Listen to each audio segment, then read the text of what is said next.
السلام علیکم۔ جہان داستان میں آپ کا خیر مقدم ہے۔ امید ہے کہ آپ خیریت سے ہوں گے۔ آج ہم ایک نئی کہانی شروع کرنے والے ہیں جو کہ ایم راحت صاحب کی ہے، اور کہانی کا نام ہے کالکا دیوی۔ تو شروع کرتے ہیں کالکا دیوی ایپیسوڈ 1۔ ملی جلی آبادی تھی۔ ہندو اور مسلمان ساتھ ساتھ رہتے تھے، ایک دوسرے سے دوستیاں تھیں۔ جہاں عید بڑے اہتمام سے منائی جاتی تھی، وہیں ہولی دیوالی بھی بڑے اہتمام سے منائی جاتی تھی۔ لیکن مجال ہے کہ کسی مسلمان کے لباس پر رنگ کی ایک چینٹ بھی پڑ جائے۔ سب ایک دوسرے کا احترام کرتے تھے۔ دیوالی پر فصیح الدین ٹھاکر جسونت رائے کے ہاں ضرور جاتے تھے، تو عید پر فصیح الدین کے ہاں سب سے پہلے مبارکباد دینے والے ٹھاکر جسونت رائے ہی ہوتے تھے، جو مسلمان حلوائی کریم خان کی دکان سے مٹھائی کا ٹوکرا بنوا کر حلوائی کے ملازم لڑکے سے اٹھوائے آتے تھے۔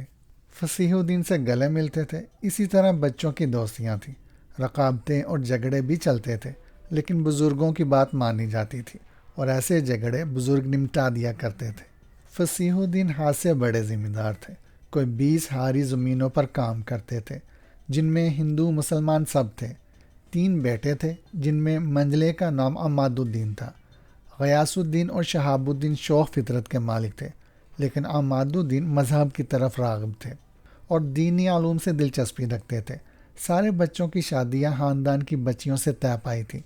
غیاث الدین کی شادی ہو گئی تو عماد الدین کی باری آئی، مگر عماد الدین نے کہا کہ وہ دینی تعلیم کی تکمیل کے لیے مراد آباد کے مدرسے جانا چاہتے ہیں۔ فصیح الدین نے اجازت دے دی اور عماد الدین چند سال کے لیے چلے گئے، لیکن وہاں انہیں دوسری ہی صحبت مل گئی۔ یہ درویشوں اور صاحب کرامت لوگوں کی صحبت تھی، چنانچہ عماد الدین کو اس صحبت سے بہت کچھ حاصل ہو گیا۔ امکان تھا کہ طلب حق میں حد سے گزر جاتے، لیکن ساتھ اچھا تھا، انہیں سمجھایا گیا، عماد الدین دین کے ساتھ دنیا بھی رکھو، لیکن دنیا میں میرا دل نہیں لگتا۔ دل لگاؤ۔ کیسے لگاؤں؟ پھر دل کے ساتھ ساتھ لگی کا بندوبست بھی کر دیا گیا۔ بزرگوں درویشوں کے عمل ہی نرالے ہوتے ہیں۔ حکم ہوا امدروان چلے جاؤ۔ وہاں کیا کرنا ہوگا مرشد؟ مشرکوں کی بستی میں ایمان کی تلاش، کچھ اور تمہیں عطا ہو جائے گا۔ جن کا کام وہیں جانے۔ عماد الدین بندروان چل پڑے۔ پتہ بتا دیا گیا تھا۔ مندروں کی دنیا، پیتل کے گھنٹوں اور ناقصوں کی آوازیں اذان کے بجائے آتی تھی۔ پریشان ہو گئے، لیکن مجبوری تھی۔ مندروں کی آبادی میں ہی ایک کھلی جگہ قیام کیا۔ موسم ناسازگار تھا، نزلہ ہوا، پھر بخار ہو گیا، آخر میں نمونیا، بے ہوش ہو گئے۔ ہوش آیا تو کچھ اجنبیوں کے درمیان تھے۔ تلک اور کشکے چہروں پر لگے ہوئے تھے، مگر دل صاف تھے۔ نام بھی پتہ ہے تمہارا، دھرم بھی، بتانا مت، لو دوا کھاؤ۔ یہ الفاظ کہنے والے دھرمانند جی تھے۔ دور، عماد الدین حیرت سے بولے، گائے کا پیشاب نہیں ہے اس میں، ہم بھی کھرے برہمن ہیں۔ زلیخا، اریو زلیخا، اپنے برتن سے پانی لیا۔ کوئی بات سمجھ نہیں آئی تھی عماد الدین کے۔ دوا بھی کھائی، پانی بھی پیا، زلیخا کو بھی دیکھا، اور جو دیکھا اسے دیکھ کر ششدر رہ گئے۔ بعد میں تفصیل معلوم ہوئی۔ نمونیا ہوا تھا، تڑپ رہے تھے کہ دھرمانند جی نے دیکھ لیا۔ اپنے خاندان کے ساتھ یاترا پر آئے ہوئے تھے۔ انسانی ہمدردی کی بنیاد پر تیمارداری کی، ڈاکٹر کو دکھایا، اپنی نگرانی میں رکھا، اور عماد الدین کے سامان میں سے ان کے بارے میں معلومات ہوئی۔ لیکن فراخ دل تھے، دین دھرم سے زیادہ انسانی ہمدردی اور محبت کے قائل۔ چنانچہ عماد الدین کو ٹھیک کر لیا۔ اب اجازت چاہتا ہوں، عماد الدین نے کہا۔ اس قابل ہو؟ دھرمانند بولے۔ جی ہاں۔ جانتے ہو ڈاکٹر صاحب نے کیا کہا ہے؟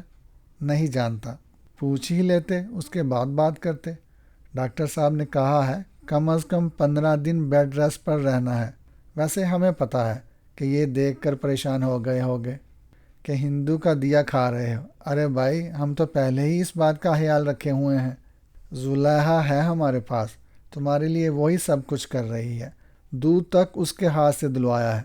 تمہیں اور ابھی کچھ دن رہ جاؤ تو مشکل نہیں آئے گی۔ وہ بھی اللہ والی ہے، نماز روزے کی پابند۔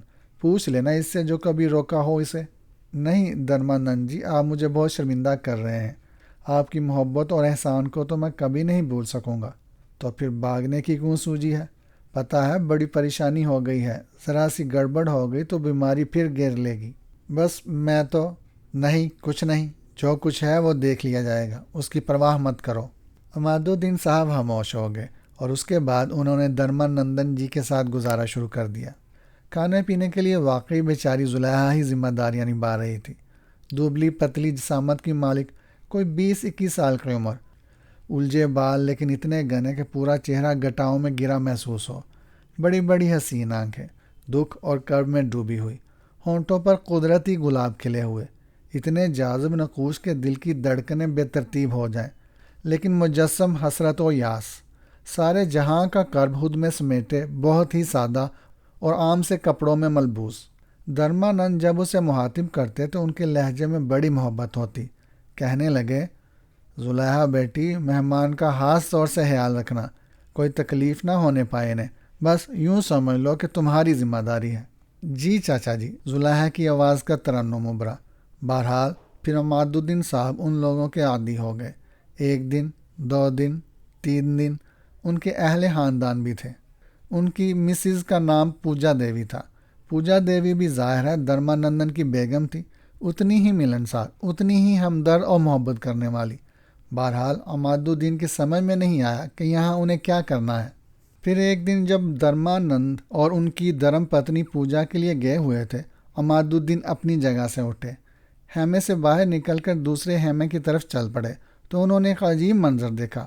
بتوں کے سائے میں عبادت ہو رہی تھی، جائے نماز بچھی ہوئی تھی اور اس پر زلیخا 2 زانوں بیٹھی سوگوار، دونوں ہاتھ بلند کیے دعا مانگ رہی تھی۔ آنکھوں سے آنسو بہہ رہے تھے، سفید داریں امڈ آ رہی تھیں، رخسار جل تھل ہو رہے تھے۔ ایسا کرب سمٹا ہوا تھا اس کے چہرے پر کہ دیکھنے والے کا کلیجہ دہل جائے۔ عماد الدین پتھرا کر رہ گئے، دل جیسے بند ہو گیا، بدن میں سکتہ سا طاری ہو گیا، آگے بڑھنے کی ہمت نہیں ہو رہی تھی، حالانکہ اندر سے آواز آ رہی تھی کہ اس حسن بے مثال کا کرب خود میں سمیٹ لیں، اسے ہر دکھ سے آزاد کر دیں، لیکن ایک قدم بھی آگے نہ بڑھ سکا، اور اسی عالم میں کھڑے ہوئے تھے کہ دھرمانند اور ان کی دھرم پتنی آ گئے۔ انہیں اندازہ بھی نہیں تھا کہ عماد الدین اس طرح کھڑے ہوئے ہیں۔ عماد الدین کے شانے پر ہاتھ رکھ کر اسے اپنے ساتھ خیمے میں لے گئے۔ اس کا درد ہم میں سے کسی کو بھی نہیں معلوم، وہ لاوارث ہے، کوئی خبر گیری کرنے والا نہیں ہے، بے چین ہے، بے سکون ہے، نہ ہنستی ہے نہ مسکراتی ہے، حالانکہ ہم نے اسے بیٹیوں ہی کی طرح رکھا ہے، لیکن پتہ نہیں کیا دکھ ہے اس کے سینے میں۔ بہت پوچھا مگر بتاتی نہیں، اسے ہنسانے کی کوشش کرتے ہیں تو وہ ہنسنے کے بجائے رو پڑتی ہے۔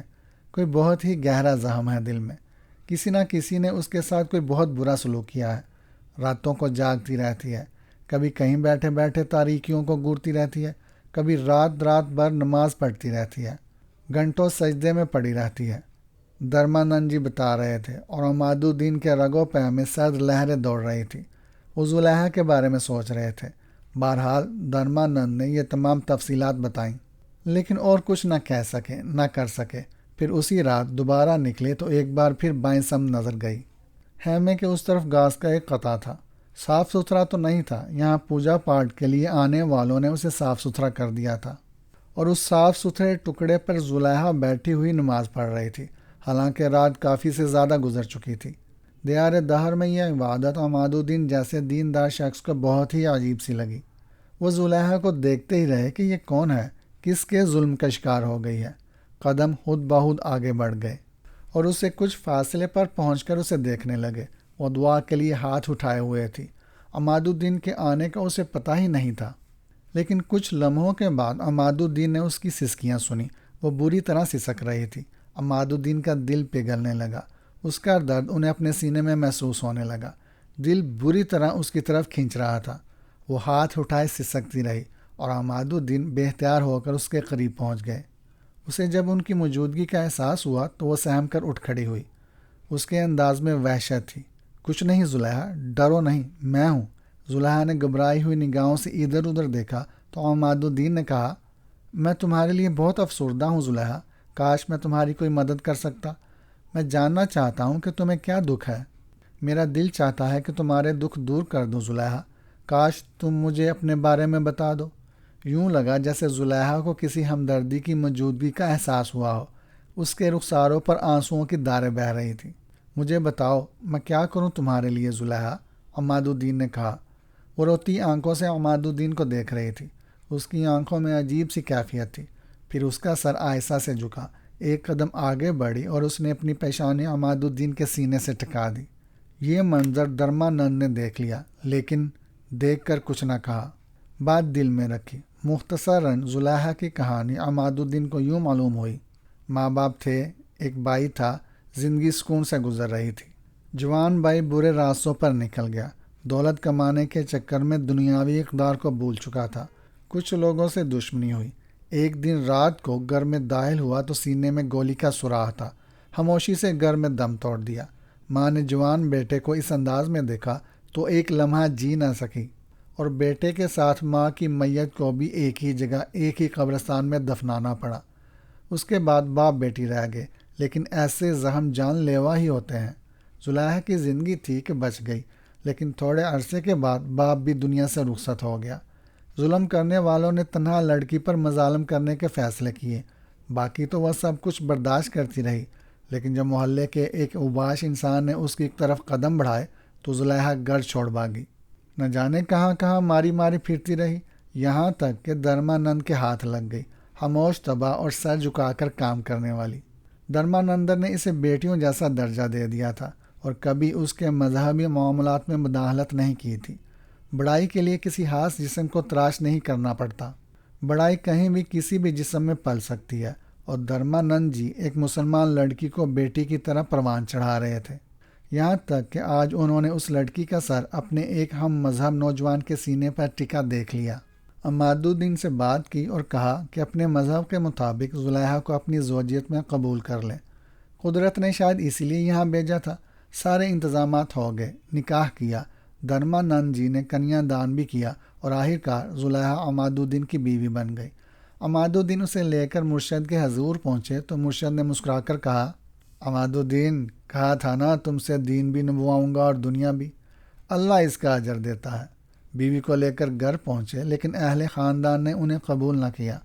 خود اللہ نے اتنی بلندی و مرتبہ دے دیا تھا کہ اپنا گزارا کر سکتے تھے، چنانچہ ایک مدرسے میں دین کی تعلیم دینے لگے، جو ان کی اپنی آبادی میں ہی تھا۔ مدرسے والوں نے ان کے فیض سے واقف ہو کر انہیں عظمت کا مقام دیا، اور عماد الدین مدرسے کی طرف سے دیے ہوئے مکان میں رہنے لگے۔ زلیخا ان کے ساتھ خوش تھی اور ایک پرسکون زندگی گزار رہی تھی۔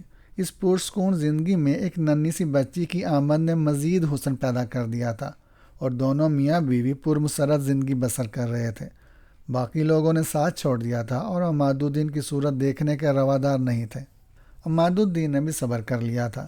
دن رات کی عبادت اور ریاضت سے ان کے علوم میں اور بھی اضافہ ہوتا جا رہا تھا۔ لوگوں کی مدد بھی کیا کرتے تھے، تعویذ گنڈے، کلام الہی سے علاج، اور جو کچھ ان کے بس میں تھا کرتے رہا کرتے تھے۔ علم کو اگر خرچ کیا جائے تو بڑھتا ہے، یہ واحد چیز ہے جس کا مصرف ہی کچھ اور ہوتا ہے۔ عماد الدین صاحب اپنی حیثیت میں خاصے مشہور ہو چکے تھے۔ پھر زندگی کے رخ میں ایک انوکھی تبدیلی رونما ہوئی۔ ان کا بچپن کا دوست ارجن شاستری، جو بچپن ہی سے شریر اور نٹکھٹ تھا، اور 16-17 سال کی عمر میں اس کے ماں باپ نے اسے گھر سے نکال دیا تھا۔ پھر طویل عرصے تک وہ واپس نہیں آیا، یہاں تک کہ واپس آیا تو شیطان کا دوسرا روپ بن چکا تھا۔ نہ جانے کہاں اور کن لوگوں کی صحبت میں رہا تھا۔ گندے علوم سیکھے تھے اور آبادی کے ایک گوشے میں اپنی رہائش گاہ بنا لی تھی۔ بہت جلد اس کے گندے علوم کا کاروبار مشہور ہونے لگا۔ عماد الدین صاحب کو بھی ارجن شاستری کے بارے میں معلوم ہوا۔ اس سے ملنے گئے، اور جب ارجن شاستری نے انہیں دیکھا تو آگے بڑھ کر ان کے اور اپنے درمیان ایک لکیر کھینچ دی۔ ہم بچپن کے دوست ضرور ہیں عماد الدین صاحب، لیکن اس لکیر کے اس طرف نہ آئیں۔ یہ ہم دونوں کی بدقسمتی ہے کہ ہمارے راستے الگ ہو گئے ہیں۔ تم اپنے علوم کی طرف راغب ہو اور میں نے دنیا کے بہترین علوم سیکھے ہیں۔ میرا راستہ مت کاٹنا، نقصان اٹھاؤ گے۔ مگر تمہیں ہوا کیا ارجن شاستری؟ شاستری جی کا خاندان تو بڑا ہی اچھا خاندان رہا ہے۔ تمہیں معلوم ہے کہ بڑے شاستری نے مجھے گھر سے نکال دیا تھا۔ معلوم ہے، مگر اس سے کیا فرق پڑتا ہے؟ میرا دین دھرم تو ان کے ساتھ ختم ہو گیا، اب تو میں نے ایک نیا دھرم ہی اپنایا ہے، اسے کالا دھرم کہتے ہیں، اور تم دیکھنا آنے والے وقت میں ارجن شاستری کو کتنا بڑا مقام حاصل ہوتا ہے۔ برائی اور غلاظت تو کوئی مقام نہیں ہوتا۔ شیطان کی قوت بھی تو بہت زیادہ ہے، لیکن تم بتاؤ شیطان کو کوئی عزت کی نگاہ سے دیکھتا ہے؟ ارے بھائی، مجھے سبق پڑھانے آئے ہو؟ میں تو خود تمہیں سبق پڑھا کر رکھ دوں 1 منٹ میں۔ بات یہ ہے کہ بچپن کی دوستی ہے عماد الدین صاحب، اسی لیے میں صرف ایک مشورہ دے سکتا ہوں، کبھی میرا راستہ کاٹنے کی کوشش مت کرنا۔ بہت برے ہو گئے ہو تم ارجن شاستری۔ ہاں، اور تم بہت زیادہ اچھے ہو گئے ہو، اس لیے آگ اور پانی کو ساتھ ساتھ نہیں رہنا چاہیے۔ آج کے بعد ادھر دوبارہ کبھی مت آنا، کہیں ایسا نہ ہو کہ تم میرا راستہ روکو اور مجھے بعد میں افسوس ہو کہ میں نے ایک دوست کو نقصان پہنچا دیا۔ عماد الدین صاحب واپس آ گئے تھے، لیکن دل میں تھوڑا سا دکھ ضرور تھا۔ اپنے کاموں میں مصروف رہے، پھر انہوں نے بے شمار لوگوں سے ارجن شاستری کی برائیاں سنیں۔ وہ پیسے لیتا تھا اور لوگوں کے لیے کالا علم کرتا تھا۔ بے شمار لوگوں کو اس کے ہاتھوں نقصان پہنچ چکا تھا، لیکن لوگ اس سے ڈرنے لگے تھے۔ اس کا کوئی کچھ نہیں بگاڑ سکتا تھا۔ کئی افراد ایسے بھی تھے جو عماد الدین کے پاس آئے، اور عماد الدین نے انہیں دعا، تویز اور پڑھا ہوا پانی دے کر ارجن شاستری کے چنگل سے نکالا۔ ارجن شاستری نے جہاں اپنی دنیا آباد کی تھی، وہاں اس نے اپنا گھر بھی بنا رکھا تھا۔ کوئی عورت بھی اس کے ساتھ تھی، اور اتفاق کی بات یہ کہ اس کی بھی ایک بیٹی تھی، جو اس عمر کی تھی جس عمر کی عماد الدین صاحب کی بیٹی مہر النساء۔ بہرحال یہ سارے کام ہوتے رہے، اور پھر وہی ہوا جس کا خطرہ تھا۔ دوبارہ ارجن شاستری سے کوئی رابطہ نہ ہو سکا۔ ادھر عماد الدین کے والد صاحب کے دوست ٹھاکر جسونت رائے عماد الدین سے ملتے رہتے تھے۔ عماد الدین صاحب کے والد صاحب کا انتقال ہو چکا تھا، لیکن جسونت رائے اور ان کا خاندان یہیں آباد تھا، جبکہ عماد الدین کا خاندان یہاں سے کہیں اور منتقل ہو گیا تھا۔ پھر ایک دن ٹھاکر جسونت رائے اپنے خاندان کے مختلف افراد کے ساتھ عماد الدین کے پاس پہنچے۔ ان کے ساتھ جو لوگ تھے وہ بھی سخت پریشان نظر آ رہے تھے۔ جسونت رائے نے عماد الدین سے کہا، عماد الدین بیٹا، نہ تو میرا تعلق تمہارے دین دھرم سے ہے، اور نہ ہی آج تک کسی ہندو نے تم سے مدد طلب کی ہوگی۔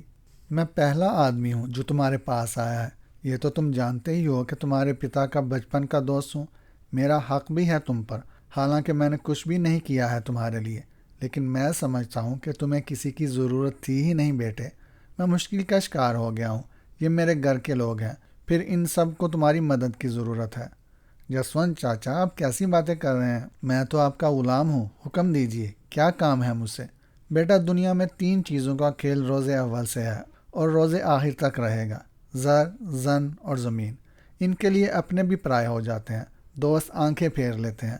حالانکہ وہ کمینہ ہیرا لال بے در بے گھر پھر رہا تھا، میں نے اسے مکھیا بنایا اور زمینیں بھی دیں، پر اب وہ اور چکروں میں پڑ گیا ہے۔ مجھ سے ایک ایسی زمین مانگ رہا تھا جو اب میری ہے بھی نہیں، اور ہوتی بھی تو زمینیں بانٹی تو نہیں جاتی۔ مکھیا ہیرا لال کافی عرصے سے مجھے دھمکیاں بھی دے رہا ہے۔ خیر، دھمکیوں کی تو میں کبھی پرواہ نہیں کرتا، لیکن اب اس نے جو کچھ کیا ہے وہ بڑا غلط ہے۔ کیا ہوا چاچا جی؟ کچھ بتائیے تو صحیح۔ اس نے اس پاپی کالے دھرم والے ارجن شاستری کا سہارا پکڑا ہے، اور اس کے آدمی نے آ کر مجھے اطلاع دی ہے کہ آنے والی دیوالی، جس میں صرف 10 روز رہ گئے ہیں، وہ میری طرف ہانڈی بھیج رہا ہے۔ تم مٹھوں کے بارے میں تو جانتے ہی ہوگے۔ دیوالی کی رات کو جادو کے یہ مٹھ جلتے ہیں، اور کالے دھرم والے انہیں اپنے دشمنوں پر مارتے ہیں۔ جو کالا دھرم نہیں جانتے وہ کالے دھرم والوں سے یہ کام کرواتے ہیں، اور یہ مٹھ جہاں بھی گرتا ہے وہاں تباہی پھیلتی ہے، کوئی نہ کوئی مر جاتا ہے۔ یہ ہے سارا سلسلہ۔ آپ کو یقین ہے کہ مکھیا ہیرا لال ایسا کام کرا رہا ہے؟ کرا چکا ہے، اب بس انہیں دیوالی کا انتظار ہے، جسونت رائے نے کہا۔ آپ بالکل بے فکر رہیں، انشاءاللہ کچھ نہ کچھ ہو جائے گا، عماد الدین نے جسونت رائے کو یقین دلایا۔ جسونت رائے چلے گئے، اور عماد الدین پریشانی سے یہ سوچنے لگے کہ اب انہیں کیا کرنا ہے۔ آخر کار اپنے بچپن کے دوست سے ملنے کا فیصلہ کیا۔ حالانکہ ارجن شاستری ان سے کہہ چکا تھا کہ وہ دوبارہ اس کی طرف نہ آئیں، لیکن عماد الدین اس کے سامنے پہنچ گئے۔ ارجن شاستری اس جگہ آیا جہاں اس نے پہلے بھی ایک بار لکیر کھینچی تھی، اور عماد الدین نے مسکرا کر کہا، ارجن، تم دیکھ لو، میں آج بھی اسی جگہ کھڑا ہوں جو تم نے میرے لیے منتخب کر دی تھی۔ میں نے اس لکیر کو عبور کرنے کی کوشش نہیں کی ہے، جبکہ اس وقت وہ لکیر موجود نہیں ہے۔ دیکھو عماد الدین، تم میرے بچپن کے دوست ہو، میں بے شک تمہیں اپنے پاس خوش آمدید کہتا، جو کچھ میں نے سیکھا ہے اس میں سے کچھ تمہاری مدد کے لیے بھی خرچ کرتا۔ یہ میری دوستی ہوتی، لیکن تم جانتے ہو کہ ایک طرف کالا دھرم ہے اور دوسری طرف تمہارے دین کا علوم، دونوں اس طرح آپس میں ٹکراتے ہیں کہ شاید آگ اور پانی میں بھی اتنا بیر نہ ہو۔ ایسی صورت میں میرے دوست، ہماری دوستی کا تو تصور رہا بھی نہیں ہے۔ میں نے اس دن بھی تمہیں سمجھایا تھا کہ دوبارہ کبھی میرے پاس نہ آنا۔ مجھے یہ بھی معلوم ہے کہ ایسے کچھ لوگوں کا ساتھ دیا ہے تم نے جنہیں میں نے کسی بھی وجہ سے نقصان پہنچایا تھا۔ تم نے انہیں اس نقصان سے بچا لیا ہے عماد الدین۔ پلیز، میری دوستی کا اس کے علاوہ اور کچھ عمل نہیں ہو سکتا۔ کہ تمہاری ان کوششوں کے باوجود میں نے تم سے رابطہ نہیں کیا، کیونکہ میں یہ بات جانتا ہوں کہ چھوٹے موٹے گنڈے تعویذ میرے اس طاقتور عمل کا بدلہ نہیں دے سکتے جو میں کرتا ہوں یا کر سکتا ہوں۔ میں نے سوچا کہ چلو تمہارا دھندا بھی چلتا رہے، 2-4 پیسے مل ہی جاتے ہوں گے ان گنڈے تعویذوں کے، جبکہ میں تو بہت کچھ کما رہا ہوں۔ یہ میری بڑائی ہے عماد الدین۔ چلو خیر، کہنا کیا چاہتے ہو تم؟ دوبارہ کیوں آئے ہو میرے پاس؟ بولو۔ مکھیا ہیرا لال نے تم سے جسونت رائے کے لیے کوئی کارروائی کروائی ہے؟ جسونت رائے میرے پاس آئے تھے، وہ میرے والد صاحب کے پرانے دوستوں میں سے ہیں، انہوں نے مجھ سے مدد مانگی ہے۔ اوہو، مدد مانگی اور تم سے؟ اچھا بھائی، ایسا لگتا ہے جیسے تمہاری تقدیر بھی زوروں پر ہو۔ چلو ٹھیک ہے، کھاؤ کماؤ، مگر ایک بات سنو، جسونت رائے کے سلسلے میں کیا کہنا چاہتے ہو؟ تم ان کے خلاف کوئی کارروائی نہ کرنا۔ کارروائی تو ضرور ہوگی، کیونکہ ہیرا لال نے مجھے 2 لاکھ روپے دیے ہیں۔ تم جسونت لال سے پوچھو وہ مجھے کیا دیں گے۔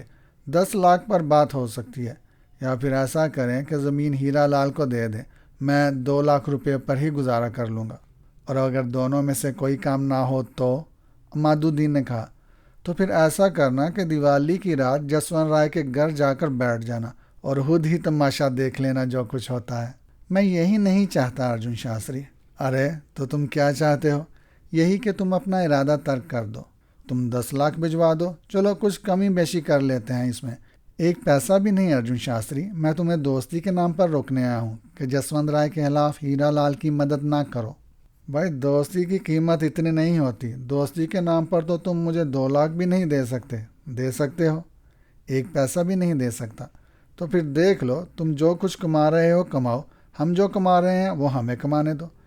بس پھر یہی کہیں گے کہ تیسری بار ادھر مت آنا عماد الدین، کہیں ایسا نہ ہو کہ ہمارے ہاتھوں تمہیں کوئی نقصان پہنچ جائے اور پھر افسوس ہوگا ہمیں۔ اب دوستی تو نبھائیں گے، کیا سمجھے؟ ایک بار پھر میں تم سے درخواست کر رہا ہوں، مان لو میری بات ارجن شاستری۔ جواب میں ارجن شاستری ہنس پڑا، پھر بولا، 1000-2000 روپے چاہیے ہوں تو مانگ کر لے جاؤ مجھ سے۔ چلو واپس مت کرنا، دوستی کی اتنی بڑی قیمت میں نہیں دے سکتا۔ تمہارا کیا سودا ہوا ہے جسونت رائے سے؟ ٹھیک ہے، عماد الدین نے کہا اور گردن جھکا کر واپس پلٹ پڑے، لیکن ان کے چہرے پر غصے کے آثار تھے۔ سمجھایا تھا ارجن شاستری کو، نہیں مان رہا تھا تو اب مجبوری تھی۔ دیوالی آ گئی۔ ہندو دھرم کے لوگوں نے اتنے چراغ جلائے کہ پوری بستی روشن کر دی۔ ہر ہندو گھرانے میں چراغ جل رہے تھے، سڑکوں پر چہل پہل تھی، عمارتیں سجی ہوئی تھیں، لیکن ٹھاکر جسونت رائے کی حویلی تاریکی میں ڈوبی ہوئی تھی۔ جسونت رائے کی حویلی کی روشنی پوری بستی میں مشہور تھی، لوگ اس روشنی کو دیکھنے آیا کرتے تھے، لیکن اس بار وہاں روشنی نہیں تھی۔ سبھی کو تو صورتحال کا پتہ نہیں تھا، کچھ لوگوں کو حیرت تھی، کچھ پریشان تھے، لیکن جو حویلی کا بڑا گیٹ بند تھا، پہرے داروں کو ہدایت کر دی گئی تھی کہ باہر سے کسی کو نہ آنے دیا جائے۔ عماد الدین صاحب حویلی پہنچ چکے تھے اور حویلی کے گیٹ کے سامنے بنے ہوئے ایک ایسے درے میں بیٹھے تھے یہاں سے دور دور تک آسمان دیکھا جا سکتا تھا۔ حویلی کے مختلف گوشوں میں جسونت رائے کا خاندان آنے والی قیامت کا انتظار کر رہے تھے۔ ہندو دھرم میں تو جادو کی ان ہانڈیوں کا بڑا دخل ہوتا ہے جو ایک دوسرے کو نقصان پہنچانے کے لیے دیوالی کی رات کو پھینکی جاتی ہیں۔ ہزاروں المیے جنم لیتے ہیں اور قانون اس بارے میں کچھ بھی نہیں کر سکتا۔ آج بھی کالے جادو کے ماہر یہ سارے کام کرتے ہیں۔ یہ گندی اور نیچ نسل کے لوگ ہوتے ہیں جن کا اپنا بھی کوئی دین دھرم نہیں ہوتا۔ انہیں تو ہندو بھی نہیں کہا جا سکتا، ان کا دھرم صرف دولت ہوتی ہے، اور دولت کے یہ پجاری اپنے گندے علم سے دوسروں کو نقصان پہنچانے سے ذرا بھی نہیں چوکتے۔ عماد الدین صاحب ایک وظیفہ پڑھ رہے تھے۔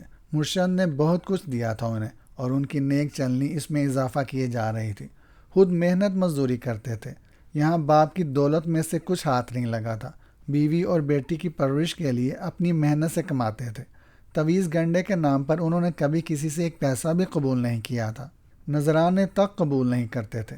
کہتے تھے کہ یہ در پردہ معاوضہ ہوتا ہے اور اللہ کے نام کا کوئی معاوضہ قبول کرنا گناہ ہوتا ہے جسے وہ قبول نہیں کر سکتے۔ بہرحال اس وقت بھی وہ بیٹھے ہوئے تھے۔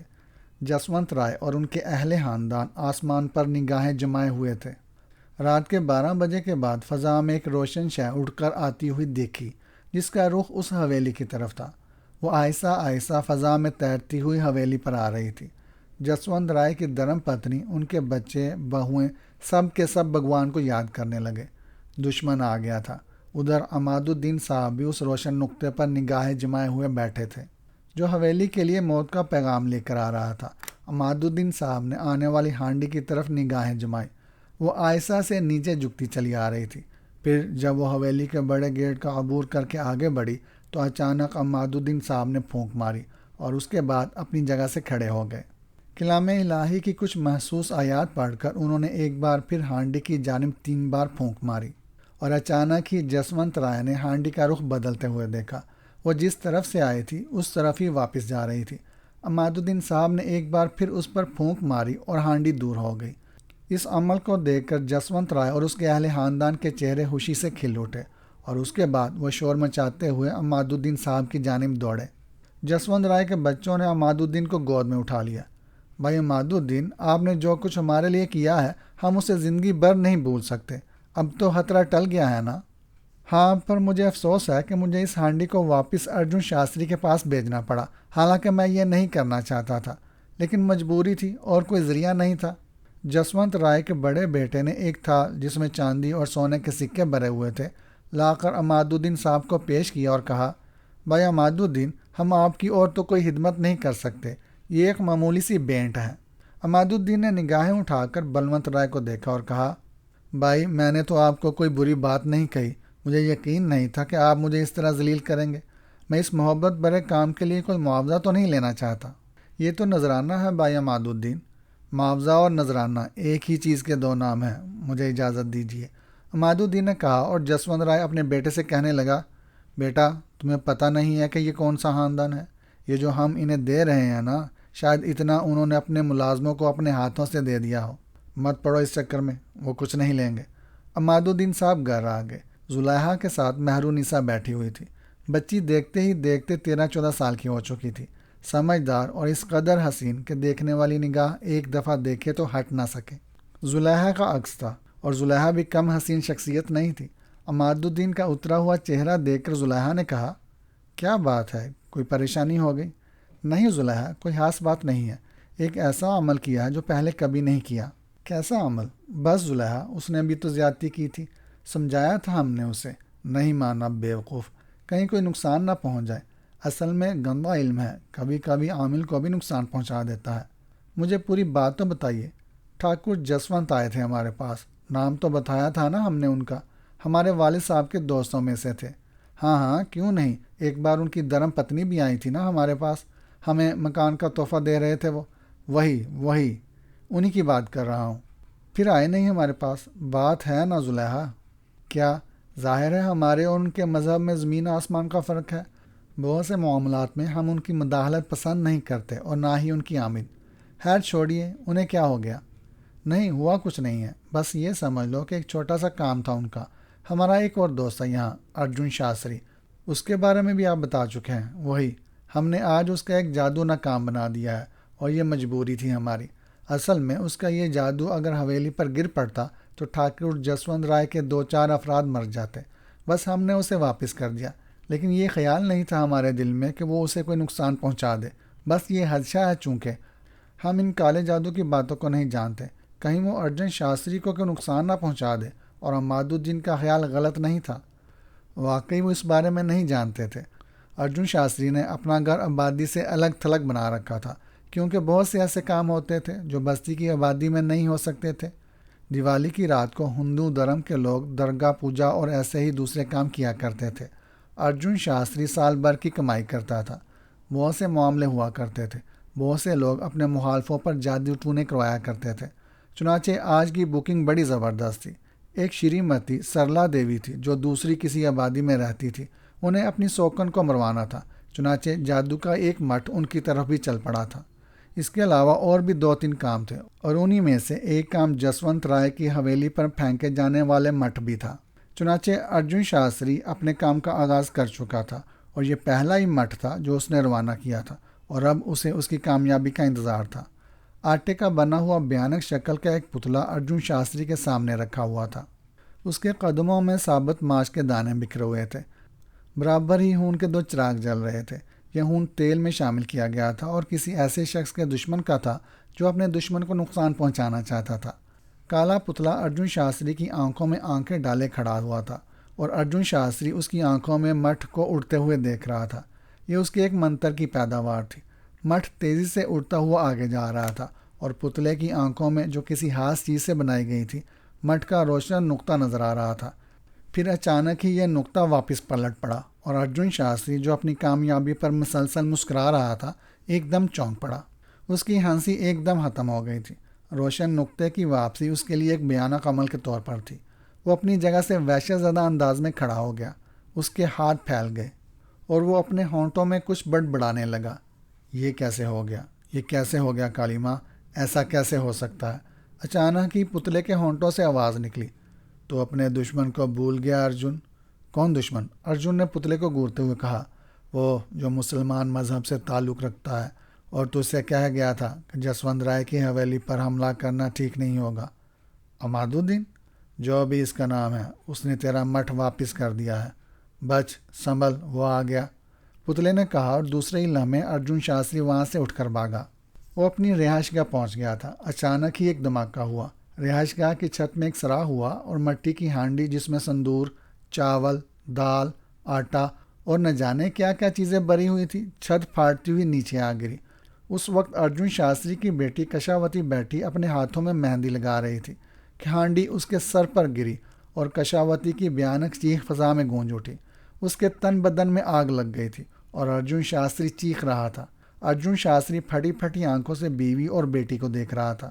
یہ کیا ہوا؟ ارے یہ کیا ہوا؟ ارے اٹھ، اس آگ کو بجھا، یہ آخری الفاظ۔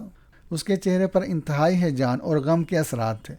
وہ پھٹی پھٹی آنکھوں سے اپنی لٹ جانے والی دنیا کو دیکھ رہا تھا اور اس کے منہ سے غراہٹ نکلی۔ عماد الدین، بہت برا کیا ہے تو نے، بہت برا کیا۔ ہم نے تو یہ سوچا تھا کہ خاموشی سے لوگوں کے کام دھندے کریں گے، دولت اکٹھی کریں گے اور خاموشی ہی سے وقت گزار دیں گے۔ ہماری دھرم پتنی ہمارا پریم تھی اور ہماری بچی۔ نہیں عماد الدین، برا کیا ہے تو نے، کسی اور کے لیے ہمارا گھر برباد کر دیا۔ ایسا ہو نہیں سکے گا عماد الدین، ایسا ہو نہیں سکے گا۔ تھوڑی دیر تک وہ سوچتا رہا۔ پھر اس کے بعد اس نے اپنی بیٹی کی لاش اٹھا کر کندھے پر ڈالی، بیوی کی لاش دونوں ہاتھوں میں اٹھائی اور ان دونوں کو لیے ہوئے وہ ایک اور دروازے کی جانب بڑھ گیا، جو اس کے گھر کا دروازہ تھا اور اندرونی کمرے میں تھا۔ یہ اندرونی کمرہ گہرا تاریک تھا اور بڑا وسیع تھا۔ ارجن شاستری نے دونوں لاشیں اس کمرے کے بالکل درمیان میں رکھ دیں اور اس کے بعد آگے بڑھ کر دیوار میں لگے ہوئے سوراخوں میں اڑسی ہوئی مشعلیں روشن کر دیں۔ دھوئیں کی چران چاروں طرف پھیل گئی۔ پیلے پیلے ماحول میں یہ دونوں لاشیں بڑی عجیب لگ رہی تھیں۔ ارجن شاستری نے ایک دیوار کے قریب پہنچ کر کوئی بٹن دبایا اور دیوار میں ایک خانہ کھل گیا۔ اندر بہت سے لکڑی کے پتلے رکھے ہوئے تھے، جن کی شکلیں عجیب و غریب تھیں۔ بھیانک شکلوں والے ان پتلوں کی تعداد کوئی 30-35 کے قریب تھی۔ ارجن شاستری نے یہ سارے پتلے نکال لیے اور انہیں ان دونوں لاشوں کے گرد سجا دیا۔ دونوں لاشیں کمرے کے فرش پر پڑی بڑی عجیب لگ رہی تھی۔ ارجن شاستری پتلوں کو سجانے کے بعد خود تھوڑا سا پیچھے ہٹا اور کوئی منتر پڑھنے لگا۔ کچھ لمحوں کے بعد اس نے پتلوں پر ایک پھونک ماری اور یہ پتلے آگ کی طرح روشن ہو گئے۔ ان کے بدن سے شعلے نکل رہے تھے اور وہ چیخ رہے تھے، ہمیں مت مارو مہاراج، ہم نے کیا کیا ہے؟ ارے دیا، ارے دیا، ارے مر گئے،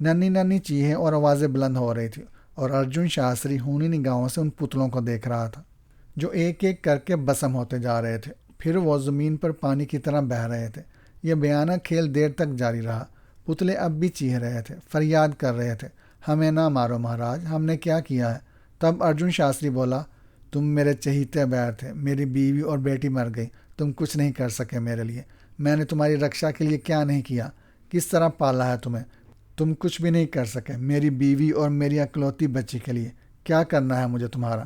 ہم کیا کر سکتے تھے مہاراج، ہم تو نردوش ہیں۔ جس نے تمہارا مٹھ تمہیں لٹایا ہے وہ ہمارے دھرم کا تو نہیں ہے، وہ دوسرے دھرم کا ہے مالک۔ وہ جو کچھ کرتا ہے ہمارے پاس اس کا توڑ نہیں ہے، ہمیں مت مارو۔ تمہارے پاس اگر اس کے کیے کا توڑ نہیں ہے تو میں تمہارا کیا کروں گا؟ جل جاؤ، بسم ہو جاؤ، مر جاؤ تم سب، نئی شکتی حاصل کروں گا، تمہیں پالنے کا کوئی فائدہ نہیں۔ لکڑی کے پتلے زندہ انسانوں کی طرح کراہتے اور دم توڑتے رہے۔ دیوالی کی یہ بھیانک رات جہاں جس قدر بھیانک تھی وہ دیکھنے سے تعلق رکھتا تھا۔ آہستہ آہستہ آخری پتلا بھی زمین پر پانی کی مانند بہہ گیا تو ارجن شاستری اپنی جگہ سے اٹھا۔ اس بار اس نے تانبے کا بنا ہوا کالی کا مجسمہ اٹھا لیا۔ اسے ایک بلند جگہ رکھنے کے بعد اس نے دونوں ہاتھ اس کے سامنے جوڑے اور گردن جھکا دی۔ پھر بولا، جے مہا کالی، کالی کال کو ڈائے، دشمن کا کلیجہ کاٹ کر لائے، تب کالی کہلانا۔ میرے ساتھ کیا ہوا ہے؟ کالی مجھے شکتی دے، مجھے شکتی دے کہ میں اس مسلمان سے مقابلہ کر سکوں، میں اسے نیچا دکھا دوں۔ اگر تو نے مجھے یہ شکتی دے دی تو تیرا یہ داس تیرے نام کی بلی دے دے گا، خود اپنی بلی۔ سن کالی دیوی، مجھے ان دونوں کی آتمائیں چاہیے، میں ان کے شریر میں ان کی آتماؤں کی واپسی چاہتا ہوں، ایک محسوس وقت تک کے لیے۔ میں جانتا ہوں کہ مروں کو جیون دینا تیرا کام نہیں، پرنتو یہ بھی جانتا ہوں کہ تو بیروں کو ان کے شریر میں داخل کر کے انہیں جیتا دکھا سکتی ہے۔ میں ایک وقت تک ان کے شریر جیتے دیکھنا چاہتا ہوں، اس کے بعد میں تجھے تیرا یہ ادار واپس کر دوں گا۔ یہ شریر مجھے دے دے، اپنے بیروں کو ان کے جسموں میں داخل کر دے کالی۔ کالی کال کو ڈائے، دشمن کا کلیجہ کاٹ کر لائے، تب کالی کہلائے۔ اچانک ہی ایک تیز چمک، ایک بہت ہی تیز چمک کمرے میں ابھری، ایسی کہ آنکھوں کی روشنی چھن جائے۔ ارجن شاستری کی آنکھیں بھی ایک دم بند ہو گئی تھیں اور پھر کافی دیر تک اس کی آنکھوں میں جائیاں رقص کرتی رہیں۔ رفتہ رفتہ جب آنکھوں کے ہیولے کالے ہو گئے تو اس نے آنکھیں کھول دی۔ تانبے کا مجسمہ بدستور اپنی جگہ موجود تھا، لیکن اسی وقت اسے اپنے عقب سے کشاوتی کی آواز سنائی دی، ہم کہاں ہیں؟ اور ارجن شاستری اچھل پڑا۔ اس نے پلٹ کر دیکھا، دونوں ماں بیٹیاں فرش پر بیٹھی ہوئی تھیں۔ ارجن شاستری انہیں دیکھنے لگا، پھر اچانک ہی وہ داڑے مار مار کر رونے لگا۔ میری کشکا، میری رجنی، وہ دونوں سے لپٹ گیا، لیکن دونوں عورتیں کسی بت کی مانند خاموش کھڑی رہیں۔ ارجن شاستری کافی دیر تک روتا رہا اور عجیب عجیب باتیں منہ سے نکال رہا تھا۔ میری وجہ سے تم پر یہ بپتا پڑی، میری وجہ سے تم اس سنسار سے دور ہو گئیں، میری وجہ سے ہوا ہے یہ سب کچھ، میری وجہ سے ہوا ہے۔ ایسا نہیں ہونا چاہیے تھا، میری وجہ سے نقصان پہنچا ہے تمہیں، میں کیسے اپنے آپ کو معاف کر سکوں گا، میں کیسے اپنے آپ کو معاف کر سکوں گا۔ وہ بلک بلک کر رونے لگا، لیکن دونوں عورتیں اس طرح کھڑی ہوئی تھیں جیسے ان کا اس سے کوئی تعلق نہ ہو۔ تب ارجن شاستری نے کہا، ہاں میں جانتا ہوں کہ اب تم اس سنسار میں نہیں ہو، یہ تمہاری آتمائیں بھی نہیں ہیں جو تمہارے جسموں کو متحرک کر رہی ہیں، بلکہ یہ کالی دیوی کے بیر ہیں۔ ہاں کالی دیوی، تو نے میری بات مان لی ہے اور دیکھ برا ہو گیا ہے، اس مسلمان نے میرا گھر تباہ کر دیا ہے، ایسا تو نہیں ہونا چاہیے تھا، ایسا تو نہیں ہونا چاہیے تھا۔ کچھ دیر کے بعد وہ پھر اپنی رہائش گاہ میں آ گیا، یعنی وہاں جہاں اس کی بیوی اور بیٹی موجود تھی۔ ٹوٹی ہوئی ہانڈی کے ٹکڑے زمین پر پڑے ہوئے تھے، اس نے ان ٹکڑوں کو سمیٹا۔ کشاوتی اور رجنی اپنے کمرے میں چلی گئی تھی اور وہ ٹوٹی ہوئی ہانڈی کے ٹکڑے سمیٹ کر انہیں ایک تھیلے میں ڈال رہا تھا۔ پھر اس نے تھیلے کا منہ باندھا اور اسے ہاتھوں میں لٹکائے گھر سے باہر نکل آیا۔ اس نے اپنے گھر کے پچھلے حصے کا رخ کیا تھا۔ یہاں بڑی لمبی لمبی جھاڑیاں اگی ہوئی تھیں، بدنما اور خوفناک جھاڑیاں۔ ان جھاڑیوں میں ایک کنویں کا دہانہ چھپا ہوا تھا جو زمین کے برابر تھا۔ اصل میں اس طرف آنے کی اجازت تو کسی کو نہیں تھی، کوئی بھی ان جھاڑیوں سے نہیں گزرتا تھا، لیکن اگر کسی نے گزرنے کی کوشش کی تو پھر یہ اندھا کنواں اس کا استقبال کرتا تھا۔ شاید اس کنویں کی گہرائیوں میں کئی انسانی ڈھانچے ہوں گے۔ یہ وہ لوگ تھے جنہوں نے ارجن شاستری کی حکم عدولی کی تھی۔ مٹی کی ہانڈی کے ٹکڑوں سے بھرا ہوا تھیلا اس نے اس کنویں میں اچھال دیا، دونوں ہاتھ جوڑے ماتھے سے لگائے اور بولا، قسم کھاتا ہوں 3,08,765 دیوی دیوتاؤں کی کہ ایک دن عماد الدین کی لاش کو بھی اسی کنویں کی نظر کروں گا، میرا وعدہ ہے، میرا وعدہ ہے، میرا وعدہ ہے۔ پھر وہ خاموشی سے وہاں سے چل پڑا۔ دیوالی کی اس رات وہ جو کچھ کھو بیٹھا تھا اسے واپس لانا اس کے بس کی بات نہیں تھی، لیکن اپنے طور پر وہ یہ فیصلہ کر چکا تھا کہ اب عماد الدین سے انتقام ہی اس کی زندگی ہے۔ لیکن عماد الدین کے چہرے پر پریشانی کے آثار تھے۔ جو کچھ کیا تھا انہوں نے اسے خود بھی اچھا نہیں سمجھتے تھے، مگر کیا کرتے؟ جسونت رائے سے ان کے خاندان کی گہری دوستی تھی، اور بہرحال نہ بھی ہوتی تب بھی مشکل میں پھنسے ہوئے ایک انسان کی مدد کرنا اس علم کو خراج ادا کرنے کے مترادف تھا جو انہیں بخشا گیا تھا۔ وہ اپنے علم میں بہت آگے پہنچ چکے تھے۔ یہ الگ بات ہے کہ صاحب علم ہمیشہ اپنے آپ کو اور اپنے سر کو جھکائے رکھتے ہیں کہ ان کی بقا کا ذریعہ ہی یہ ہے، اور سچی بات یہ ہے کہ بڑے سے بڑا علم انکساری چاہتا ہے، اور یہ انکساری ہی علم کی غذا ہوتی ہے۔ تاہم عماد الدین نے دوسرے دن ارجن شاستری سے ملنے کا فیصلہ کیا۔ ویسے بھی بچپن کا دوست تھا، تھوڑی بہت انسیت بھی تھی۔ اسی حوالے سے حالانکہ برے راستوں کا راہی تھا، پھر بھی انسانی نقطہ نگاہ سے وہ اس بات کو بہتر سمجھتے تھے کہ ارجن شاستری کی بھی خبر لی جائے۔ چنانچہ یہ طویل فاصلہ طے کر کے وہ شاستری کی رہائش گاہ پر پہنچ گئے۔ شاستری اس وقت باہر ہی ایک پلنگ پر سوچ میں بیٹھا ہوا تھا۔ اسے عماد الدین کے اپنے پاس چلے آنے کی امید نہیں تھی۔ وہ جو منصوبہ بنا چکا تھا اس کے تحت تو وہ یہ سوچ رہا تھا کہ عماد الدین کے پاس جا کر ان کی اس کامیابی کی مبارکباد دے، لیکن عماد الدین خود ہی چلے آئے تھے۔ تو اس نے دل میں سوچا کہ بیٹا عماد الدین، تیرے اور میرے درمیان جو جھگڑا چلنے والا ہے وہ اس سنسار کے لیے ایک انوکھا ہی جھگڑا ہوگا، ایک ایسا جھگڑا جس کے بارے میں لوگ دیکھیں گے اور سوچیں گے اور کہیں گے کہ ایسے دشمن بھی ہوتے ہیں۔ اس نے مسکرا کر کھڑے ہو کر عماد الدین کا استقبال کیا۔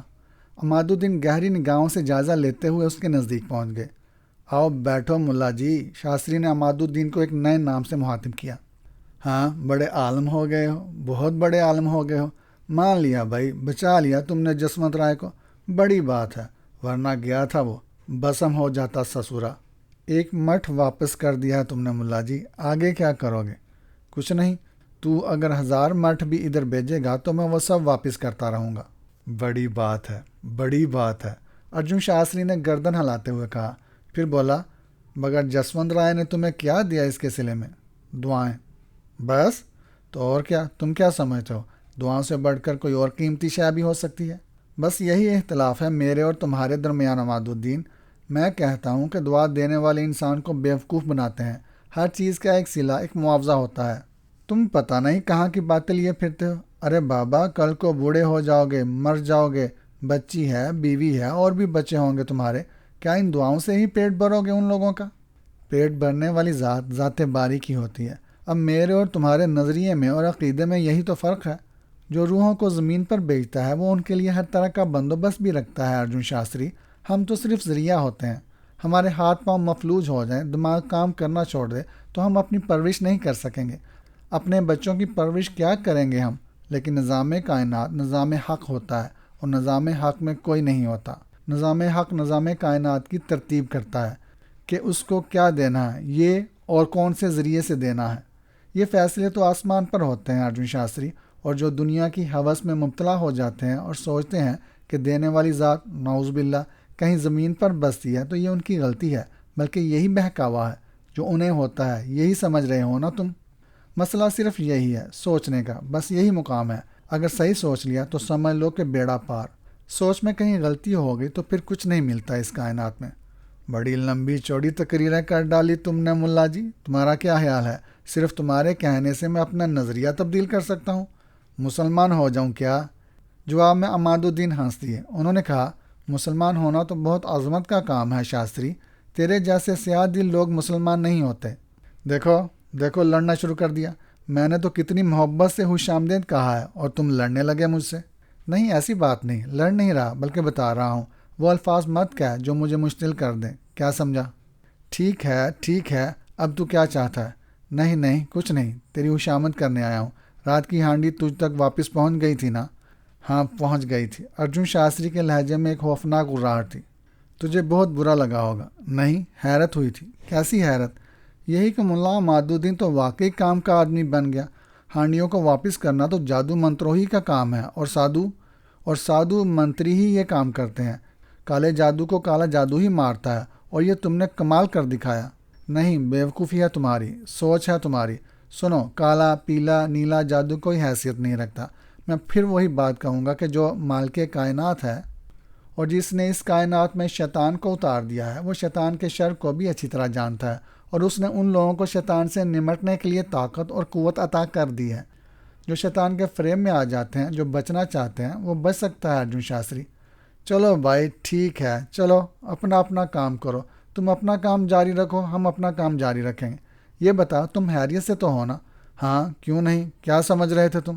ہانڈی واپس کر کے ہم سب کو مار دو گے؟ خدا کی قسم شاستری، میرے ذہن کے کسی گوشے میں یہ تصور نہیں تھا، بلکہ جسونت رائے کو بچانے والے سے میں نے یہ دعا بھی مانگی تھی کہ تمہیں بھی کوئی نقصان نہ پہنچے۔ ارے چھوڑو، تمہیں پتہ ہے کہ مٹھ کیا چیز ہوتی ہے؟ نہیں پتہ، یہی تو کہتا ہوں۔ جھوٹ بولتے ہو۔ نہیں شاستری، واقعی نہیں جانتا۔ جادو منتر کا ایک ایسا ایٹم بم ہوتا ہے یہ جسے واپس کرنا ممکن ہی نہیں ہوتا، اور جہاں پر ایٹم بم گرتا ہے وہاں ہیروشیما